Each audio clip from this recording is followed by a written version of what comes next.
রাশিয়ার president Vladimir Putin জানিয়েছেন, ইউক্রেনকে ঘিরে রাশিয়ার সংঘাত শেষের দিকে এগোচ্ছে। দ্বিতীয় বিশ্বযুদ্ধে সোভিয়েত ইউনিয়নের বিজয় দিবস উপলক্ষে ৯ মে মস্কোয় আয়োজিত সীমিত পরিসরের সামরিক কুচকাওয়াজের পর সাংবাদিকদের সঙ্গে আলাপকালে তিনি এ মন্তব্য করেন। ইউক্রেনে চলমান যুদ্ধকে রাশিয়া যেভাবে বিশেষ সামরিক অভিযান হিসেবে বর্ণনা করে সে প্রসঙ্গ টেনে পুতিন বলেন, আমার মনে হয় বিষয়টি শেষের দিকে যাচ্ছে। একই সঙ্গে তিনি কিয়েভ সরকারকে পশ্চিমা দেশগুলোর সমর্থনেরও সমালোচনা করেন। নিরাপত্তাজনিত আশঙ্কায় এবারের বার্ষিক সামরিক কুচকাওয়াজে আগের মতো ট্যাঙ্ক ও ক্ষেপণাস্ত্রের বড় প্রদর্শনী ছিল না। কর্তৃপক্ষ আশঙ্কা করছিল, ইউক্রেন ড্রোন হামলার মাধ্যমে রেড স্কোয়ারকে লক্ষ্যবস্তু করতে পারে।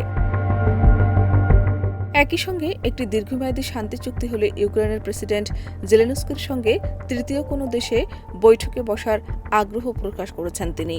এই বক্তব্য এসেছে এমন এক সময়ে যখন যুদ্ধবিরতি ও বন্দি বিনিময়কে কেন্দ্র করে নতুন করে কূটনৈতিক তৎপরতা শুরু হয়েছে। এর কয়েক ঘণ্টা আগেই বিজয় দিবসের ভাষণে পুতিন ইউক্রেন যুদ্ধকে ন্যায্য বলে উল্লেখ করেন। ভাষণে তিনি বলেন, রাশিয়া একটি ন্যায়সঙ্গত যুদ্ধ লড়ছে এবং ইউক্রেনকে আগ্রাসী শক্তি হিসেবে আখ্যা দেন, যাকে পুরো ন্যাটো জোট অস্ত্র ও সমর্থন দিয়ে সহায়তা করছে। শাহনাজ পারভীন, দেশ রূপান্তর।